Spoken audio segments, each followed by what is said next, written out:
And Cheyenne M. Cushing-Muriel, would you state your name for the record, please? Your attribute for the record, please. Cheyenne Matilda Cushing-Muriel on behalf of the Marrakesh Empire Aboriginal Laws. All right.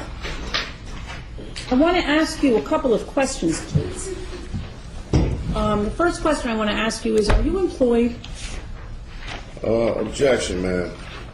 This hearing is supposed to be about jurisdiction. This court has no jurisdiction. The court has no jurisdiction to determine its own jurisdiction for a basic issue in any case before a tribunal. Well, if I have no jurisdiction to determine my own jurisdiction, how are you going to get that issue resolved? Listen, this case in this courtroom is a culpable, incompetent court of jurisdiction. You can't, according to federal case law, you can't set another hearing to reach and determine your own jurisdiction. As I've stated for the record plenty of times, I'm only handling threat, duress, and coercion, and because the prosecution falsely holds my property, and I'm here to clarify that matter. Other than that, I'm here under threat, duress, and coercion.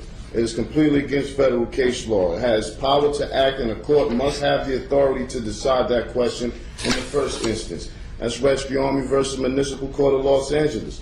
A departure by a court from the recognized and established requirements of law, however close apparent adherence to mere form and method of procedure, which has the effect of depriving one of a constitutional right, is in excess of jurisdiction. You have the flag right behind you, ma'am. May I interrupt you for a moment, please? You may not, ma'am. Then Objection. would you, when you're done speaking, would you let me know so that I can ask a question? I'm not obligated to answer any questions, so I have no intentions of answering any question. Well, I'll ask it anyway, and then I'll ask it anyway, and you can decide what you want to say. Thus, where a judicial tribunal has no jurisdiction of the subject matter on which it assumes to act, its proceedings are absolutely void in the fullest sense of the term, Dillon versus Dillon. Courts enforcing mere statutes, as it is to my understanding, that this is a statute and not a constitutional violation of law. In fact, one of the hearings I had with you, you said people are not charged with constitutional violations. I don't understand how you could be enforcing statutes and you have the U.S. flag behind you, as if you hadn't taken an oath to uphold the Constitution. Courts enforcing their statutes do not act judicially, but merely ministerially. Thus, no judicial immunity, and unlike courts of law, do not obtain jurisdiction by service of process, nor even arrest and compelled appearance. Boswell versus Otis. I've been here 3 or 4 times under threat, duress, and coercion. Prosecution doesn't even have folders in front of him. He has no objections. He has nothing to say. He cannot prove jurisdiction. This court should have been dismissed this case. This is a culpable court of incompetent jurisdiction. The fact that petitioner was released on a promise to appear before a magistrate for an arraignment, that fact is circumstance to be considered in determining whether the first instance there was a probable cause for the arrest. Monroe versus Popper. There is no discretion to ignore the lack of jurisdiction. Court must prove on the record all jurisdiction facts related to the jurisdiction asserted.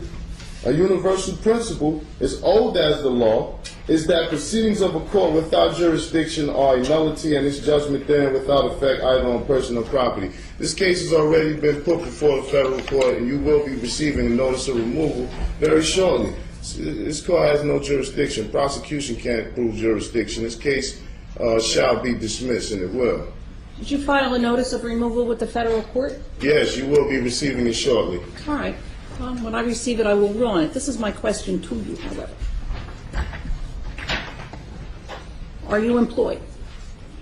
I'm not employed. I'm not employed with any corporations incorporated with the state of New Jersey. Are you employed with any corporation that's incorporated outside of the state of New Jersey? Objection. I'm not here to answer questions about my employment. The last time I was made aware of this was supposed to be about whether this court has jurisdiction, and clearly it doesn't. A question about employment has nothing to do with whether this court has jurisdiction, so I'm not obligated to answer those questions. And I shall not be answering any more of those questions that are not pertaining to jurisdictional facts. Well, this is my question to you. I asked it before. If your position is that this court has no jurisdiction to determine its own jurisdiction. Objection, man. That is not my ruling. That is not my holding. I've given you the federal case law regarding such. Maybe you can take some time out that you need to do to recheck that, but that's what the case law says, not what I said. Well, I do have jurisdiction over you. Number one, you're here in my courtroom. Objection, Number ma'am. two, You do not have jurisdiction over me. I'm here by way of threat, duress, and coercion. The federal case law stipulates already that compelled appearance and arrest warrants doesn't give a minister acting ministerially and not judicially enforcing their statute's jurisdiction. That's incorrect and false. You do not have jurisdiction because I'm here. You've told me before when I was here that you would lock me up if I didn't come, which was threat, duress, and coercion. I think that you misstate what I told you. Objection, ma'am. I have not misstated. I have the videos. I have it on repeat 24/7. I've seen you say it. I don't recall that I said I would lock you up. Well, objection, ma'am. That's on the record. Well, you can object all that you want, sir. And I will continue to have a difference of opinion about that. All right. Well, we'll continue with today's proceedings then. And I certainly appreciate the courtesy that you extend to me. All right, Mr. Walker, I know that you're here. Yes, You wish to be heard, sir? Your Honor, I have Kevin Walker appearing on behalf of the Office of the Public Defender. We did receive after the last hearing a court order directing the Office of the Public Defender to represent this defendant. I did file a motion for reconsideration, noting that there has been no indigency determination, which is an essential component of our appointment. So I would ask respectfully that an indigency determination be made at this time, and absent that the earlier order directing me to represent this defendant be vacated. All right, thank you. Do you wish to be heard on the issue, Mr. Luciano? I don't, Judge. All right. I have inquired of Cheyenne Mutada Kushamirel concerning his employment. He tells me he is not employed in the state of New Jersey by any corporation, and therefore I determine that he does not have the present ability to pay for counsel to proceed in this matter. Objection, ma'am. I don't know this gentleman. I haven't made any contracts with the Public Defender's Office. I don't know what that was an attempt to do, but he does not have the authority to speak for me. So I would appreciate it if any non-identified parties determining to act on my behalf first fill out an IRS Form 56 and notify the IRS that they're acting in some sort of fiduciary capacity. All right. Let's talk about the issue of, Mr. Walker, I want to talk about the issue of jurisdiction. One of the issues that has been raised in this case and has been raised over and over again that really needs to be determined before we can proceed with it is with regard to jurisdiction. I have received, it was filed with the court, it was received in my chambers on January 7th. I'm not exactly sure if it was filed downstairs on a different day. Something that has been entitled a non-negotiable affidavit of fact to dismiss with prejudice for lack of personam jurisdiction, lack of discovery, and lack of an injured party. It purports to raise the issue before the court of lack of jurisdiction with regard to Cheyenne Mutada Kushamir L.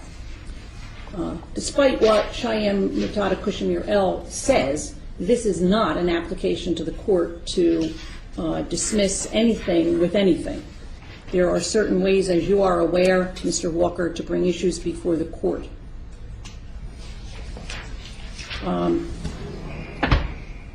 What we need to do is have the issue brought before the court properly by way of a notice of motion. I don't even know if Mr. Luciano got a copy of this, but certainly you know that any motion filed has to be served on the prosecutor. How much time does your office need in order to do that? And did you receive a copy of this? Judge, I have not received a copy of that, and before I address that issue, I would respectfully request that you inquire into this defendant's assets to see whether he has a present ability to retain private counsel. He tells me he isn't employed by a corporation, so... Objection. This is obscene. Sir, this is a conversation that I'm having with Mr. Walker, not with you. This is and he the cannot way you speak didn't for want me, me man. to interrupt you, I would like you not to interrupt me or Mr. Walker. Objection. This man cannot speak for me, man. I haven't filled out any public defender's applications nor contracts to agree to that. You cannot force me against my consent to have someone who I have no formal contract or agreement with to speak on my behalf. I'm a natural flesh and blood man. I don't have to have, yes ma'am. I do not have to have an attorney at law, a colorable attorney at law, de facto attorney at law propose or purport to speak for me in any regards to these matters at hand. Let's see.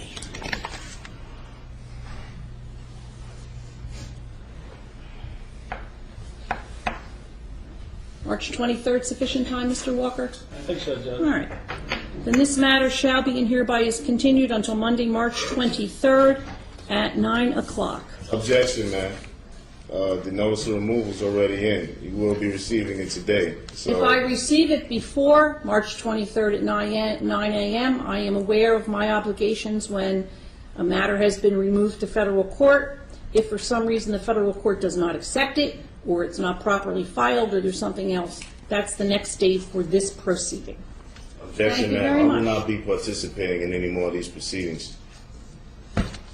Do what you want. I'm sorry, I can do that. This is the only notice that I will give you of the proceeding on March 23rd at 9 o'clock in the morning. We don't send out letters reminding people. We'll simply expect that you will be here. Thank you very much. He will be contacted by my office, and we'll arrange an interview with him in the office, and he'll have to sign in. Do you have his address? It's The on only here. address I have is the P.O. box is Objection. right here. Objection. If you attempt to contact me and negotiate any contracts with me, you will be getting sued in federal court too as well, sir. All right. Thank you very much.